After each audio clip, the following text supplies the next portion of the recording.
By popular demand, Debbie Reynolds Consulting is now offering executive briefings on emerging data privacy risks and how companies can avoid them. To learn more, visit the executive briefings page on my website. Thank you. The personal views expressed by our podcast guests are their own and are not legal advice or official statements by their organizations. Hello, my name is Debbie Reynolds. They call me the Data Diva. This is the Data Diva Talks Privacy podcast, where we discuss data privacy issues with industry leaders around the world with information that businesses need to know now. I have a very special guest on the show, Rob Tiffany. He is a research director at IDC. Welcome. Hey, it's great to be here. Thanks for having me, Debbie. Yeah. Well, Absolutely. it's so unfair for me to introduce you in such a way because I know you quite well. You and I have a very dear friend in common, Leonard Lee. Leonard, Mm-hmm. actually, I was looking back at my archives. Leonard was episode 4, and now we're Wow, like in 300s now. that's amazing. That's And so amazing. I've known her for many years. And actually, you, Leonard, and a cadre Yeah. of Bill. people, yeah, Bill, people, Yeah. we Yeah. participate on the IoT Coffee Talk show. That's right. And that show, you guys are over 300 episodes too, I think. Yeah. Yeah. I know. Isn't that crazy? I can't Yeah. believe. And people are like, you guys are still talking about IoT after all these years? Haven't you moved on to AI by now or something relevant? Well, for anyone who doesn't know this show, IoT Coffee Talk, check it out. It's a podcast in audio. It's also on YouTube, I believe, Mm-hmm. That's and it's right. hilarious. It's quite hilarious. It's It like is a lot of fun. a sports center for IoT, but then we just talk about Yeah. everything else, So you just never know Right. what we're gonna talk about. So and there's music. It's yes, there's music. You have Leonard playing some guitar opening thing. There's And music, and then just all types of topics get thrown in, but it's a fun yes, show, and I'm actually it is happy fun. to, when I can, to try to wrestle myself away and participate, but I really enjoy hanging out with you guys. It's so much fun. It's always great when you're on. It's Yeah, good, great discussions. Whatever's hot in tech that week, right? exactly, exactly. We'll I dig into it. And I have to give you credit because you are hilarious. So, in Mm. addition to being just a very knowledgeable, personable, and friendly person, you just bring so much humor to the show. It's just fun to be on the show with you. Yeah. I try. I try. Yeah. No, well, it's fun stuff for sure. Ooh, and another thing we want to talk about is your book. So you have a book Yeah. called Saving the Earth with the Internet of Things. But before we get into all that, how did you become interested in the Internet of Things? Like, what's your backstory? What's your All deal? right. So you ready for like the Iron Man backstory or whatever, where Yes, it all yes. started? I was in a cave somewhere, and yeah, it started a long, long time ago, actually. Believe it or not, the early 90s, not shortly after the internet was made available to people. If you remember those time frames, back when you just had like the Mosaic browser came out, and even before Netscape.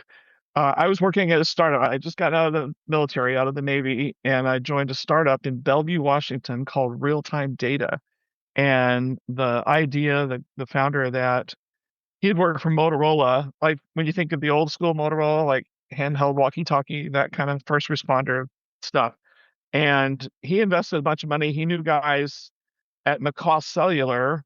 And for all of you who have no idea what McCaw Cellular is, from the early 90s, it's the world's first nationwide cellular network. Today, you know it as AT&T. And so a lot of the pioneers in wireless were happening up there in the Pacific Northwest back then. You may have heard stories about vending machines and IoT in the early days. And so basically the gist of it was, hey, what if, by the way, they were dumb vending machines back then, fully mechanical, no tech at all. And it's like, what if we knew the inventory and the status of this vending machine? We could help optimize these route drivers. So many businesses where first thing in the morning, you're at a distribution center and maybe you're loading up the truck with products and you've got to, in this case, you go visit all these vending machines around a city, like for your route. I've worked with Frito-Lay and the same thing. They're going to grocery stores or whatever. Anyway, the gist of it is, could we optimize this? What if you knew instead of bringing all the products and visiting all the vending machines on your route that day, what if technology could tell you the inventory of all the items, Snickers, white powdered donuts, whatever, and Cokes and candy. And you could not only bring exactly what you need, but only visit the machines that actually need visiting. And we just use simple kind of KPIs, green, yellow, red, to tell you the status of all the inventory in a vending machine. And so that made things super efficient for a lot of the people who own vending machines and these vending companies around the country. And it was really hard, and it makes life so much easier today. And what I mean by that is, can you imagine if you had to invent every bit of technology needed to make something work from scratch? Like there was no cloud, you had the most primitive internet, you had the most primitive cellular networks at that time, if, as you can imagine. We had teams who were, since the vending machines were dumb, like when you're pushing a button to get a candy bar, basically these spirals move and it pushes the candy bar out. We had cabling inside the machine to detect which spiral was moving and how far.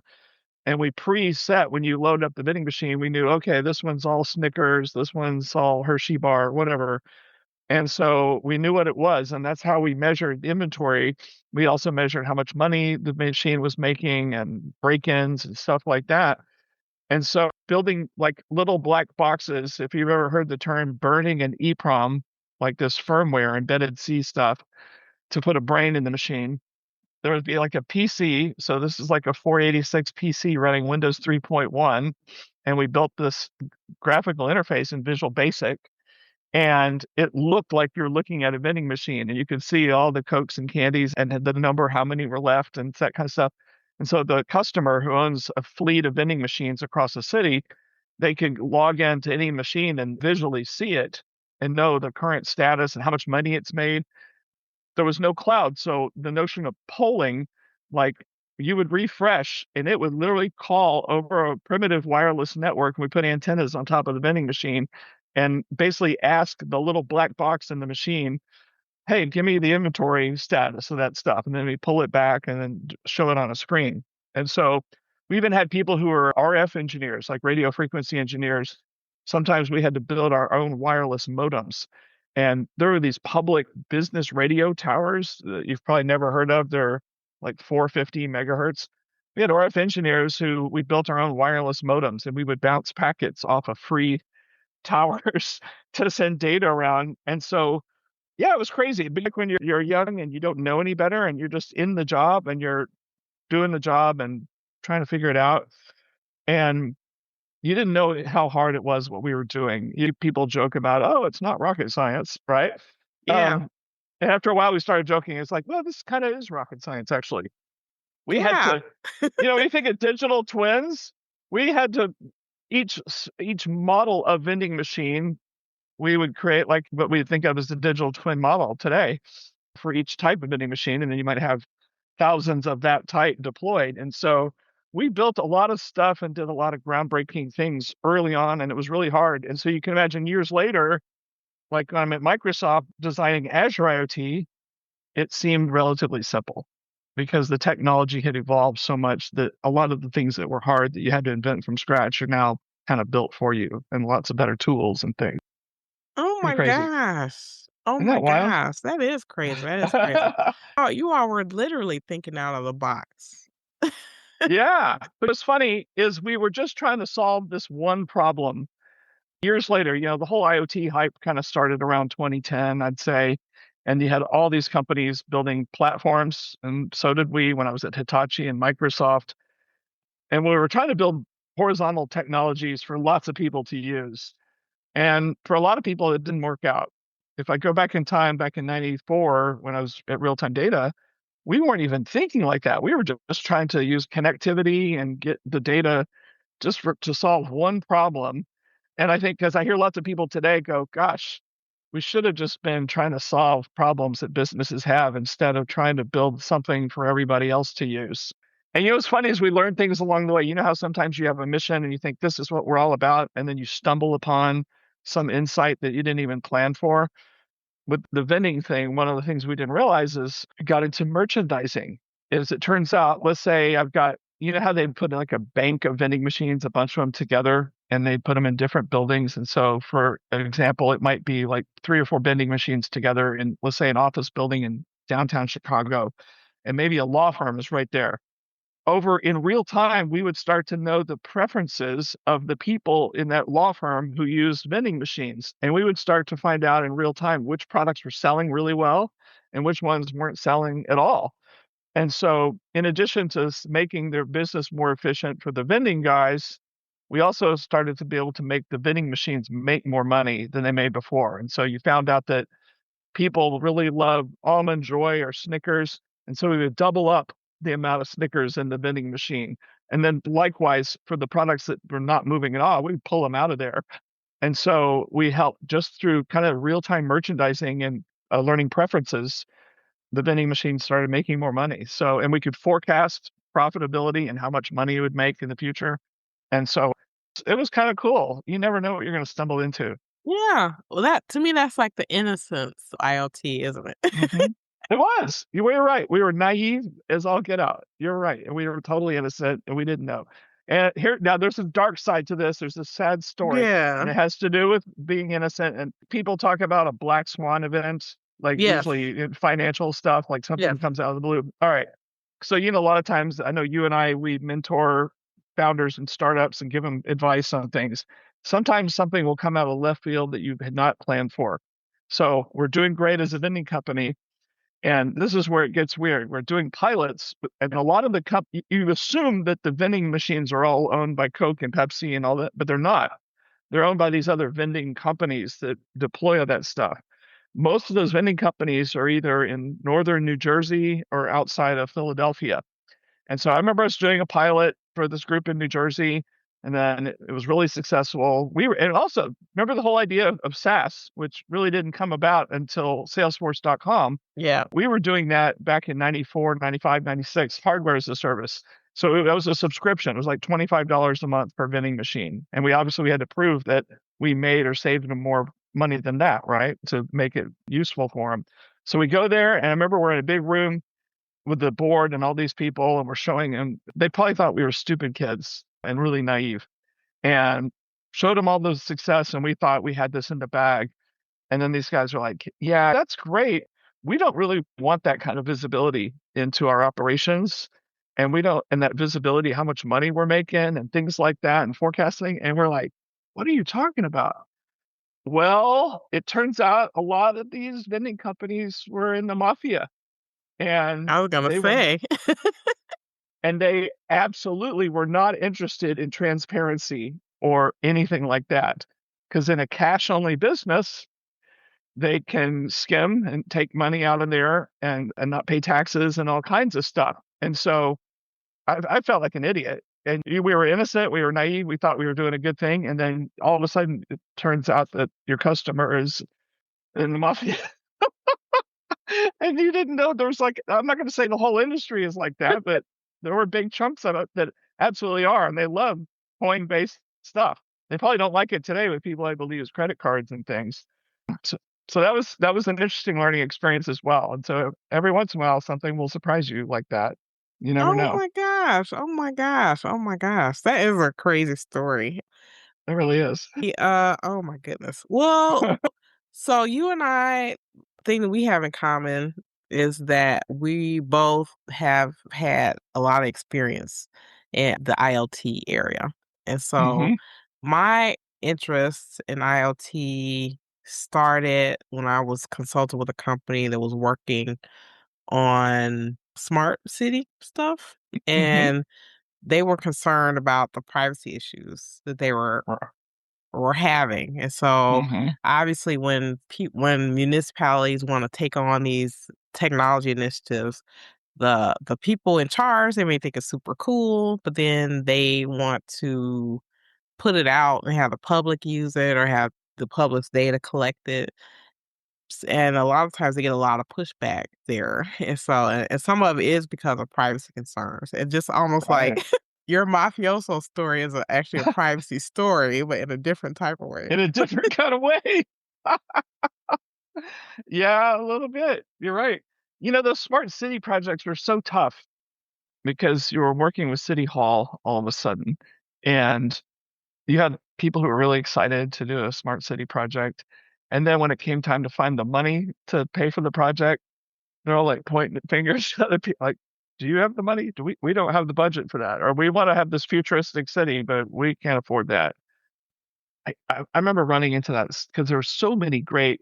And so in my book, I mean, I have a whole section. One of the sustainable development goals is called sustainable cities. And so I've got a whole bunch of use cases around kind of smart, sustainable city stuff. But you're right. Privacy plays a big role. The money to do things plays a role. I just remember when I think about cities, I remember when I found out, what is it, like 6 billion gallons of fresh water a day is lost in America every day through all the city sewage systems, freshwater piping systems. And I was like, how is that possible that we're losing 6 billion gallons? And I remember thinking about that and other things related to cities specifically that not only makes them smart, but they makes them sustainable. And so you can imagine, I mean, what is IoT? We're just measuring something. We have a sensor and we're measuring this pipe is leaking, this thing's not working right, whatever. Other great stuff in cities, in buildings. Skyscrapers, buildings play such a role in the things you do in a smart city, right? And so, what did we see during COVID? You saw all these buildings with all the lights on and the heat on in the wintertime, and nobody's in the building because everybody's working from home because of COVID. And it's like, oh, well, we've all been to a conference room where the light comes on when you walk in, and then if you stop moving for a while, it gets dark. And so you started going, oh, okay, part of building smart buildings and sustainable buildings is motion detection. And then I found out later also CO2 detection to see you can tell people are breathing. And then really shutting down lighting and HVAC in big sections of buildings, measuring how much electricity, sub-metering electricity. So many cool things to help save money in buildings in a smart city. But I can imagine the privacy thing, like people don't like people counting. Right. And just like, let's say, like a smart thermostat, you can connect your phone and you could be away from home and adjust the temperature, but also you're leaving little breadcrumbs about yourself behind as well. So, oh, well, Debbie's in Europe. She's not at home. Exactly. Stuff like that. So that's to me, I always say that technology is a double-edged sword where it slices both ways. So Hmm. I'm super pro innovation. I want people to use obviously IoT and get the benefits from it, but then I also have to think about the downside and try to make sure we're thinking about that because for me, I feel like those are barriers to adoption. So, like Yes. back to your smart city example, and I know you heard about this, where certain cities they had done all these flock cameras that like track people's Hmm. license plates, and that was like a huge backlash. They'll be like someone's driving in their neighborhood, and all of a sudden on a pole out of nowhere, there's a camera that's like tracking their license plate, and people don't like that. No. There's been quite a few cities that had to cancel contracts because they got so much outrage from the public. But to me, it's like you're almost doing it backwards. You need to make sure, in order for especially in a smart city, in order for implementation to be successful, it has to be Hmm. something that the public feels like they benefit from, especially if you're collecting their information. What do you think? Absolutely. No, you're absolutely right. And people have seen enough dystopian movies where they're either tracking your license plate or facial recognition and they're repulsed by it, you know, almost on instinct. And so, I mean, the first time you started having cameras flashing was on when they started doing toll roads. And instead of you throwing a quarter or a bunch of change in the basket as you're driving through to attendant there, all of a sudden they're flashing and checking either a tag or your license plate in order to charge you for going through the toll.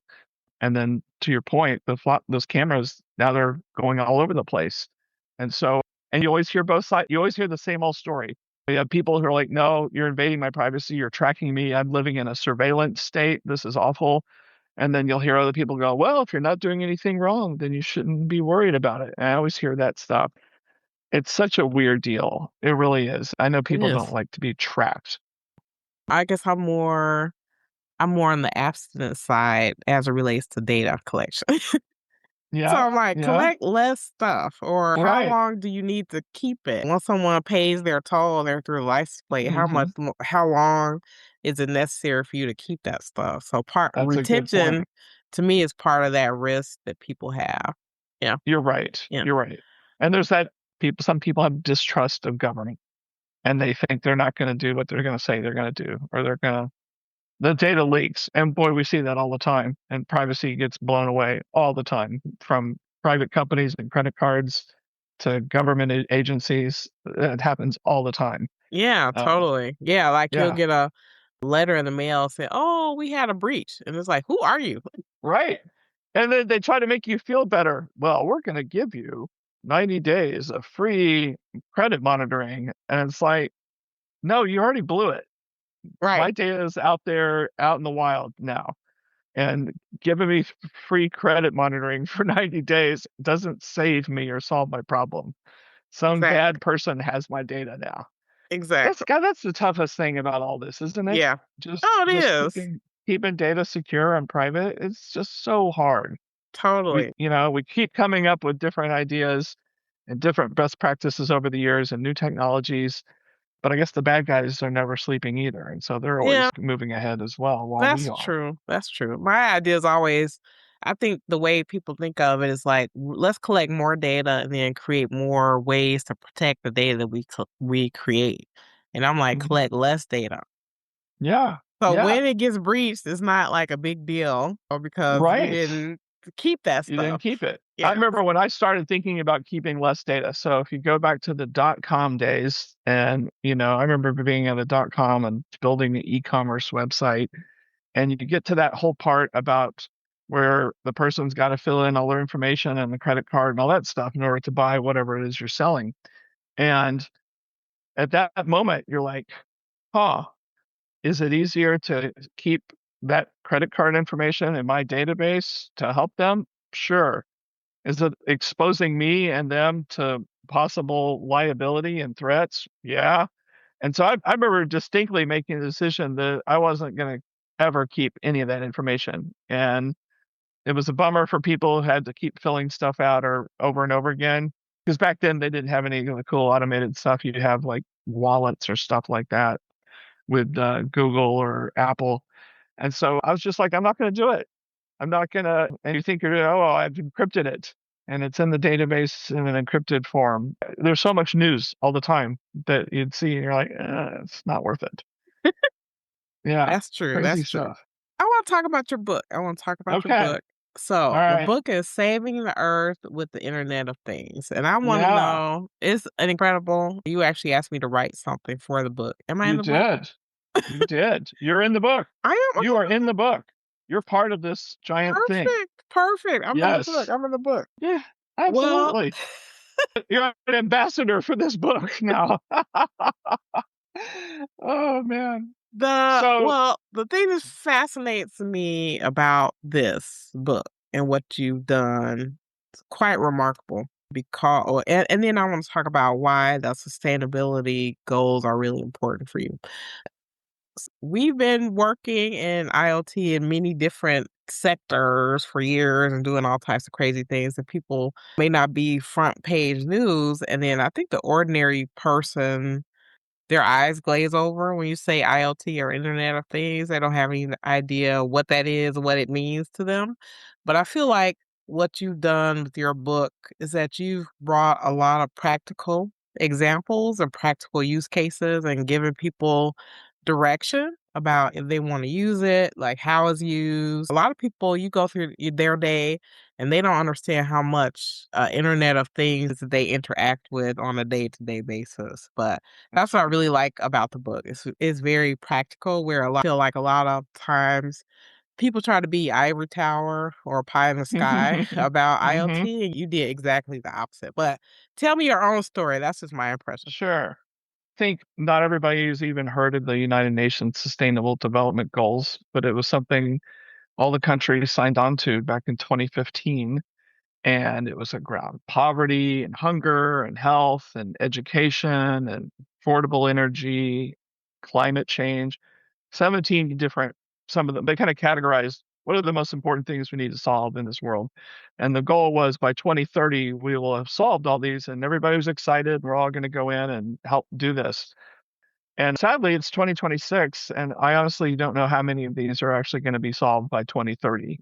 And I always wonder. And so the way I got into it, when I was at Ericsson, And I was doing this special project where I was doing IoT on farms. And so I was in the summertime in Eastern Washington in apple orchards and hops farms and putting these IoT devices, kind of soil moisture sensors that would go into the ground and they'd measure soil nutrients and, temperature and humidity, all that usual stuff. And they were using cellular and sending telemetry back to our platform that we put together. And I think that's where it really hit me because I was working with farmers. So often we do all this tech stuff and it's such a city thing. I talked to these farmers, they're like never seen anything like this. And I also noticed I know it's cliche to say they're the salt of the earth people, but they were so grateful. They're like looking at a tablet, an iPad, and going, "Oh my gosh, my farm's talking to me." And now this is going to help me because if you'll remember the time frame going back several years, we started talking about how California was running out of water because Colorado River is drying up. And so water conservation and agriculture is the biggest use of fresh water in the world. And so I remember going, well, gosh, with IoT, I'd heard this term precision agriculture. And I was like, how do you do that? And it turns out IoT is how you do that. And so you're measuring the moisture per acre, maybe, and whatever the farm's doing. And then as you're doing your measurements, and automation is the big thing. And so when it's going into the red zone or yellow, we're heading in towards the red zone and then we're getting dry. If it's a real sophisticated farm, you might turn on an automated irrigation system and have it watering the crops right up until they're good enough and then shutting it down. Other farms, you might send a text message or a message to someone who's working out on the field, and maybe they go turn on a valve to do the same thing. And I started learning and spending time with these farmers. Then I started hearing things about, well, gosh, did you hear that by 2050 we might have 9 or 10 billion people on the planet? And we need to create, I forgot what it was, 70% more food than what we have today. In fact, I remember hearing some farmers going, we have to create more food than we've created in the history of farming in order to be ready for that many people. And you're like, wow, what a tough goal. And it just kind of started hitting me that, sometimes there are these challenges in the world that are bigger than yourself. And you're like, is there anything I could do to make a dent in that? And so I was like, well, this precision stuff of IoT, fertilizer was another deal. Fertilizer costs a lot of money. In fact, right now with this war going on in the Middle East, people talk about the Strait of Hormuz blocking oil, but the other thing they forget about was they're also not getting fertilizer. A whole bunch of the fertilizer that farmers need actually comes from over there. And it was disappearing at the absolute wrong time when they're planting crops, right? All over the country. And so all these little things you put together, how can I increase crop yields? How can I use less water? How can I use fewer amounts of fertilizer? How can I use less weed killer? All those kind of things. And so you see a lot of really cool innovations helping there. And then I started expanding and I'm going, oh, well, this thing helps with hunger and poverty, but at the same time, because it's about feeding the world, but it also turns out the most very poorest people in the world actually work in agriculture globally. And so I can get two birds with one stone. And so I remember drilling deep. In fact, in this book, my chapter on zero hunger, rather, is probably the biggest one. I think I have like 14 different use cases, and most of them are all related to agriculture. When you found out that, gosh, for produce, we lose about half of produce after harvest between there and the grocery store or the restaurant or your home. Like 50% of it is just lost. And you're just like, well, gosh, that could solve a lot of problems if we weren't just losing all the food. You may have heard terms like cold chain, where you've got IoT measuring, because as soon as things harvest, it might go into a storage facility at the farm that needs to be at a certain temperature to keep it, It's like if I'm harvesting apples, I can put apples in cold storage and they will last a whole year, actually. But then going to the 18-wheeler semi trucks, I got to ensure that they're cold at the right temperature. And then they might go to a distribution center along the way and they have different hops along the way.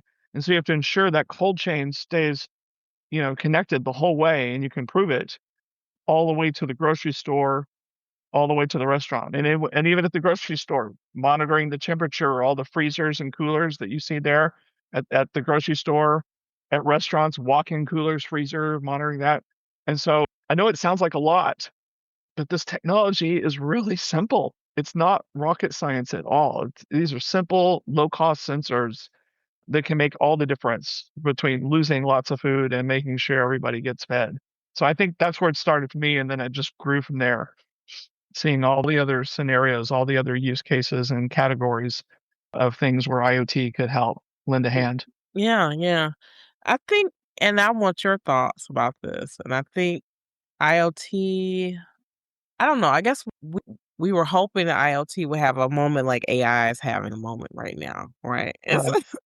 Right. You're And right. I think the reason why it really didn't have that moment is because people didn't, I guess the term maybe was too broad. Like they didn't Hmm. explain how does that help me? What does Yes, that do for me? Like, so I was like, that's okay, true. that is this big thing over here that's happening, but I don't know how this works for me. And believe it or not, you're with IDC, so you guys are stats all day, all night.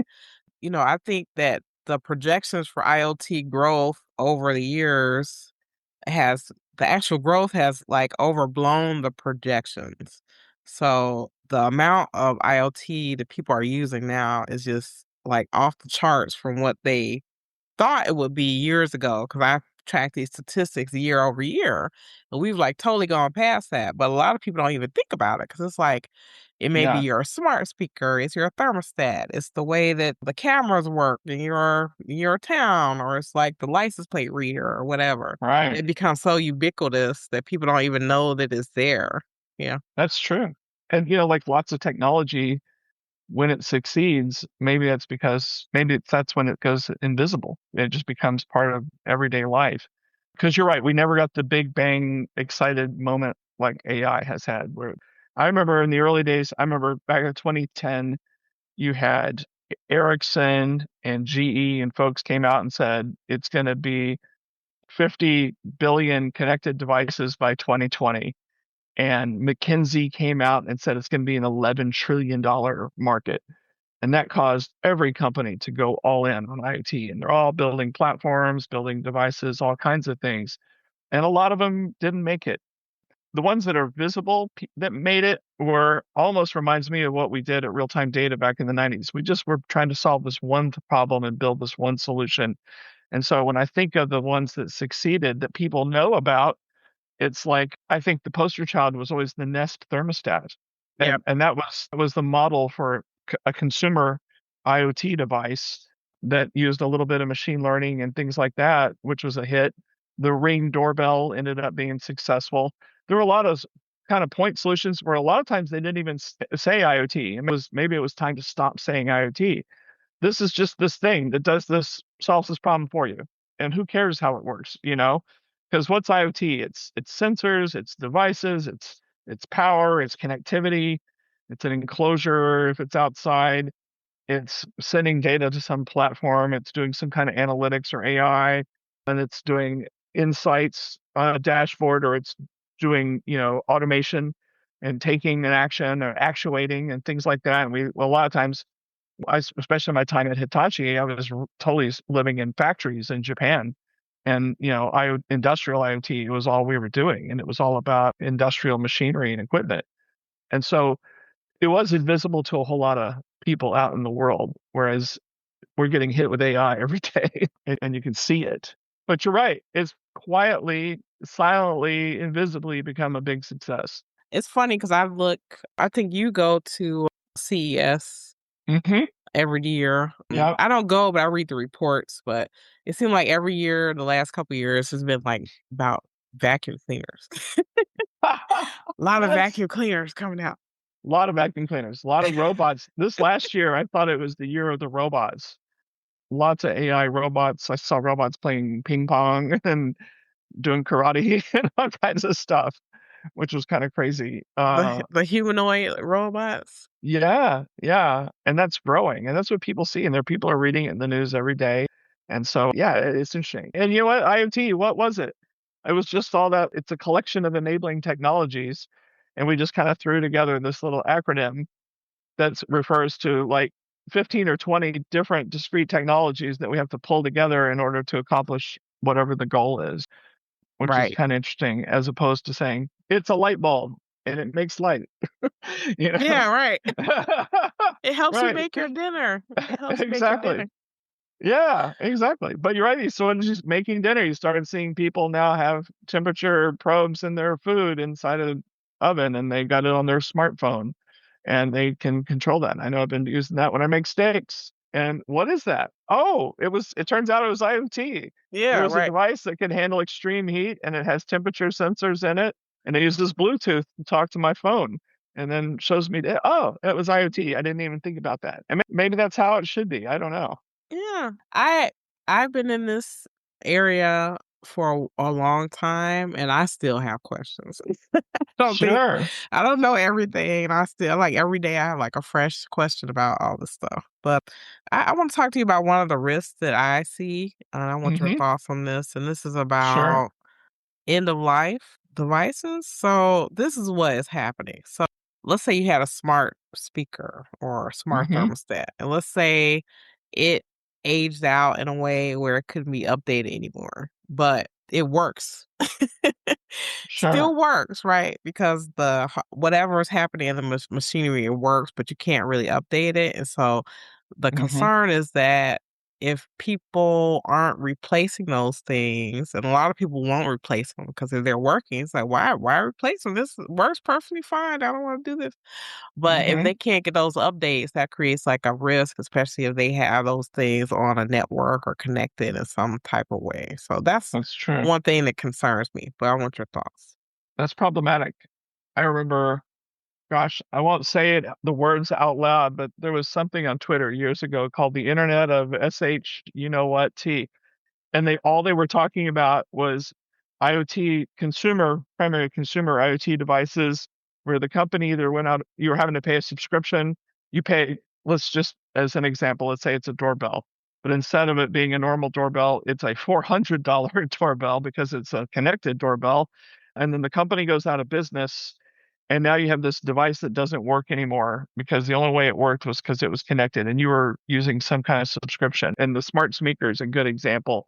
Sometimes they still worked and sometimes they just died. And I remember a lot of people getting up in arms about this whole IoT and subscription based stuff, and what a problem that was, because they always spent more money on it than the equivalent dumb version of the device, whatever that used to be, and then it doesn't work anymore. Or what if it's just sending data randomly to some other places, or whatever, it's getting intercepted. And so those are huge privacy concerns. And it's also just horrible.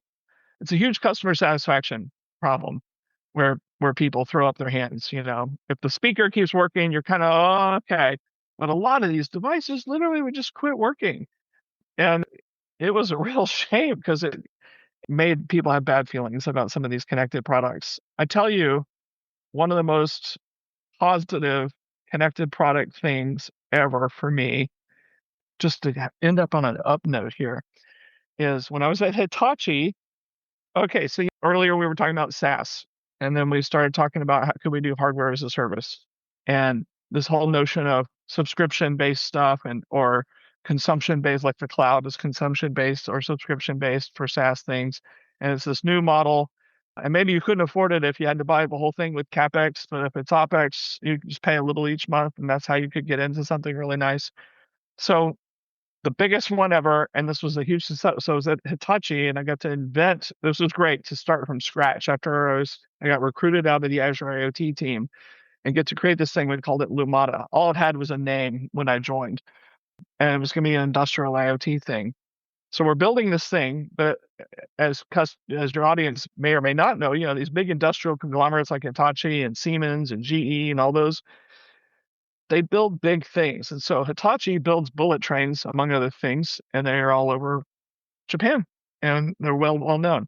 So the cool story happens. This is going to be, I'm going to say it's 2014, 2015, somewhere in there. The UK government put out an RFP saying, hey, all of our intercity trains between all the cities throughout all of the UK need to be replaced. They're really old, they're running down, blah, blah, blah. We need new ones. And we're going to put an RFP out for someone to come in and build all new trains and everything. And you can imagine that would be just insanely expensive, right? And so Hitachi has no footprint in Europe and never did. It's a Japanese thing. And so the usual suspects in Europe showed up for the RFP. So there's Siemens, but their system is called ICE. It's going through Germany, other places.